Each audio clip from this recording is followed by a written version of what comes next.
I'll tell you a good story. Okay. I have 3 friends.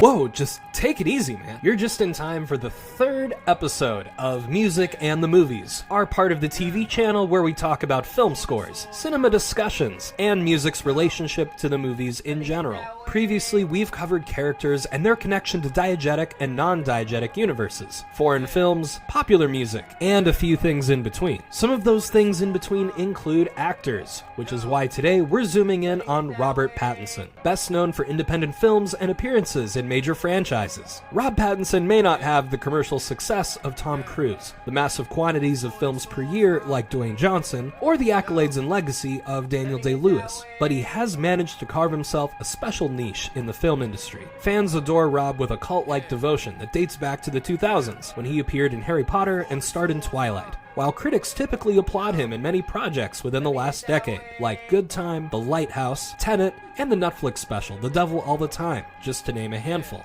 Pattinson is not only famous for his eclectic range of film projects, but also for his strange and seemingly unhinged personal life, jam-packed with bizarre dating encounters featuring stalkers, uncooked spaghetti in contraptions made of tinfoil, and of course, the anecdote of how a clown died right in front of him. We're not going to get into this today, but there is something fascinating about Rob we are going to get into. Because this is our series about movies, you might be delighted to learn that actor Robert Pattinson is in fact a musician. Our guy sings, plays the piano, strums some guitar, and he even writes his own songs. This project has led Rob to appear on the soundtracks of movies, hip-hop records, alternative rock collaborations, and special live performances. This normally wouldn't surprise folks, considering the industry is full of actors that play music, and professional musicians trying out acting is fairly common too. What's fascinating about Robert Pattinson is that his musical body of work is relatively short and easy to follow, but it's stretched over time in between his films, and represents a wide variety of genres similar to how his main career ricochets between acting styles. We're going to cruise through Rob Pattinson's filmography,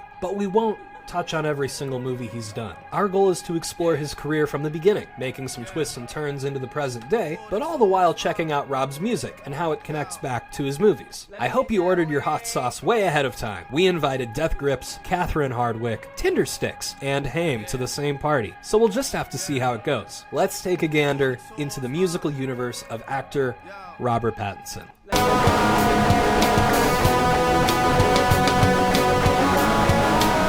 They always say that in the dictionary, cleanliness is close to chronological. Robert Douglas Thomas Pattinson was born in London in 1986, and if you can believe it, showed promise in music before he even thought about acting. Rob took up the piano and guitar as early as age 4, and worked on his singing voice throughout prep school. You'd be surprised at how popular this phenomenon is, where celebrities and actors are revealed to have been musically talented as a child. Pattinson had a colorful youth, appearing in plays throughout school, gracing fashion magazines, getting kicked out of school for pornographic magazines, writing his own songs, and finally getting a break in stage plays. Rob showed up in productions of Guys and Dolls, Our Town, Anything Goes, and landed film roles starting with Vanity Fair in 2004. This is where Rob really starts to go for gold. Pattinson appeared in Harry Potter and the Goblet of Fire in 2005 as character Cedric Diggory, and the resulting fame led him to become a global icon. Around this time is when Rob starts choosing film projects he feels are personally interesting, rather than focusing on the dollar signs. Pattinson appears in The Haunted Airman, a BBC4 wartime thriller, and The Bad Mother's Handbook, a one-off TV drama, both in the mid-2000s. The modern Robert Pattinson we know today would continue to do stuff like this. At various points throughout his career in film, it's evident that Rob cared deeply about his craft, and would prefer adventurous and challenging work, rather than a steady paycheck landing a role in television, or continuously showing up as leading men in blockbusters. That being said, Rob Pattinson landed the lead role of Edward Cullen in Catherine Hardwicke's 2008 adaptation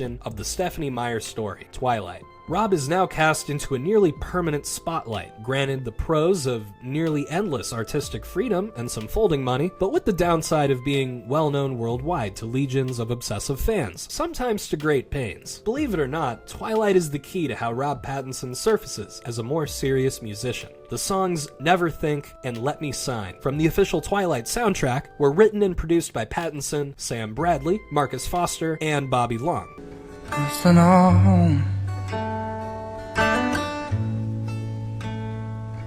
So I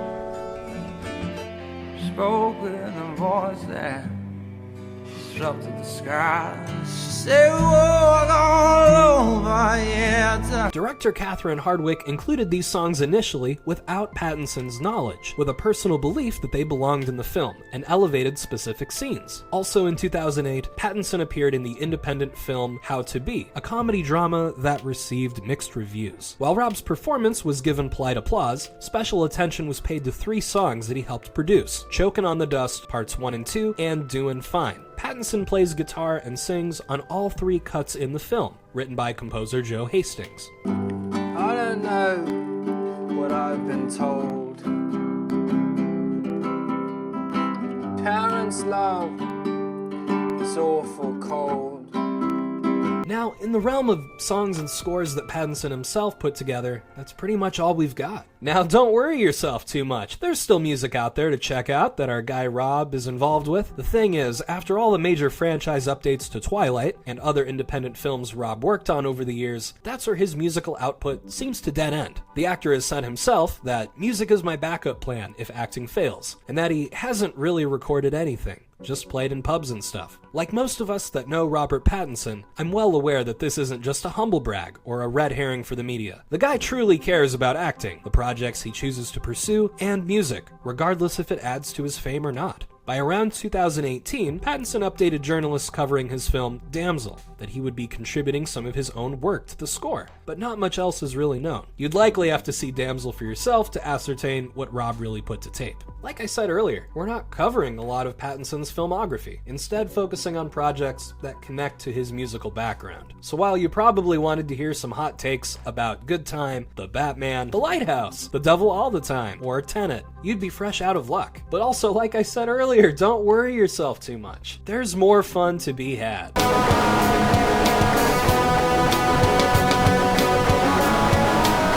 Movies are by far Robert Pattinson's strong suit. It's not home cooking, reliable narration, or even casual dating for that matter. But besides acting and arguably musical talent, Rob has a strong suit that even the most casual cinema goers can agree on emphatically. The guy has a knack for getting into weird situations and having bizarre stories to tell. There was the time where he tried making some kind of spaghetti bake in a tinfoil contraption that went viral in an article. Had a stalker that wouldn't leave him alone until he bored her to tears with made-up facts about his life, and he allegedly witnessed the death of a clown right in front of him when he was a kid, but apparently walked that one back. Even if this all sounds hard to believe, Pattinson is notoriously private about his personal life, to the point where if you took a closer look, you'd find more stories all the time, whether they're real or not. But when it gets down to which musicians in the industry Rob has worked with, you might be surprised how much of this is true. Our first story happens in 2010, where during the midst of his Twilight fame, Robert Pattinson was recognized as Hollywood's most influential top unexpected musician by the National Association of Music Merchants, or NAMM for short. This might be fascinating to other musicians, or better yet, guitarists who are watching this video, because you might recognize NAMM as that giant guitar convention that all the shredders seem to appear at over the years. Pretty cool that even this corner of the music world, typically held in Las Vegas convention centers, seems to give high praise to Rob Pattinson, considering by this point in time, he only had about 4 or 5 songs available. Go ahead and set your watches about 2 to 3 years, and we get to this incredible story. What you're looking at right here is a 2013 photo of Beyonce, Robert Pattinson, and a friend of his, all flanked by Zach Hill and Stephen Burnett of the experimental hip-hop group Death Grips. As it goes, Rob and his friend went to a Beyonce concert in 2013, where apparently they drank so much red wine that we all had black teeth, and I was trying to find a place backstage to get all the stuff off my teeth, and bumped into Beyonce, so we took a picture. Zach and Stefan from Death Grips were friends of Pattinson prior to this meetup, with the actor mentioning that he would play their songs frequently at parties, and suggested making music and videos together. They all happened to be at the same Beyonce show this year, and thus a viral photo was brought to the world.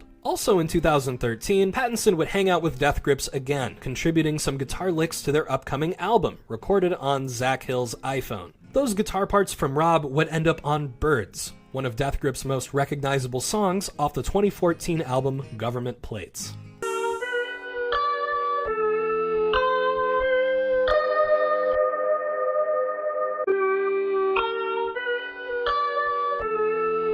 Death Grips Scripps are, of course, no strangers to strange antics and viral celebrity photos. The group minus producer Andy Morin were also photographed with comedian Eric Andre back in the day, all of them hailing from Sacramento. But besides the hitmakers behind Guillotine, who else has Rob worked with? Sadly, it is not Beyonce, like you probably guessed. But if you're familiar with the English alternative act Tindersticks, you'll be in luck. Tindersticks are an eclectic indie outfit from Nottingham, England, that have a long-standing collaboration with none other than acclaimed French film director Claire Denis. This has not only led to several soundtrack collaborations between the band and Denis over the years, but has led to some fascinating industry crossovers too, such as their songs appearing in The Sopranos, Eastbound and Down, Brotherhood, and Peaky Blinders. In 2018, Claire Denis would direct and produce her first full English-language film, entitled High Life, starring Robert Pattinson as the lead. This science fiction horror movie not only features Pattinson in outer space, but also a song from the group Tindersticks that features Rob on the vocals. Tindersticks' 2019 single Willow was produced in collaboration with Pattinson and also released on the 2018 soundtrack to High Life. Willow,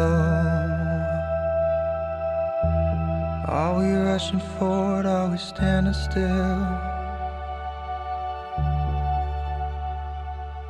Willow is a sweeping orchestral piece that features Pattinson very prominently in the mix, largely composed by Tindersticks frontman Stuart Staples, and it might be the most fleshed out song from Rob we've had since the Twilight era. I know, it's a little funny we've taken a detour into High Life as opposed to, say, Tenet, but what about more recent years? What's Rob been up to now?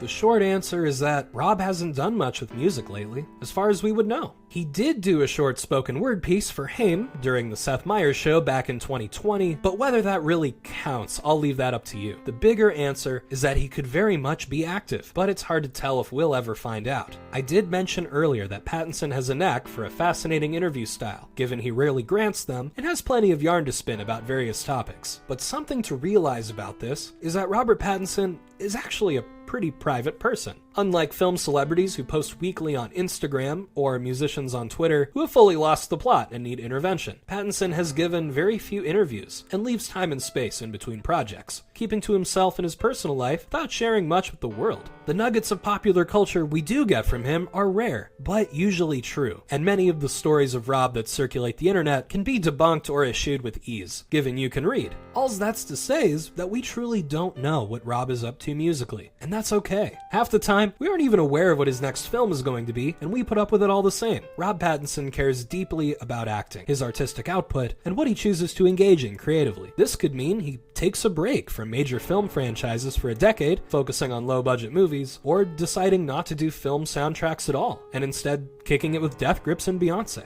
The magic of Robert Pattinson is that even if the work comes few and far between, and even if we don't understand it right away, the result is always going to be interesting and keeps us coming back again and again for discussion. The same can be said about his film work, and we cherish him for it. Once again, thank you for joining us for Music and the Movies. While we certainly didn't waste any time, we did take a casual look into the musical life of Robert Pattinson, a delicate handful of his films, and a few collaborations with others in the music industry. Also, the music of Robert Pattinson is in the description of today's video as well, so you can decide for yourself if it's something you vibe with. Either way, we can all agree that Rob is indeed a musician, and we'll be waiting for the next slice of life from him. Before you leave today, click on that thumb you see right in front of you. Write something in the comments if you want to talk about Rob Pattinson, Twilight, The Lighthouse, or how to cook spaghetti properly. And of course, be sure to subscribe to this TV channel. We love having you here. There's always something new and fun to talk about. We've also begun to rotate between topics, so be expecting some footage on CDs and artist discographies before too long. Of course, when I say we, you do know I mean me. This is Jack T. Russell, signing off for this Friday. Good night!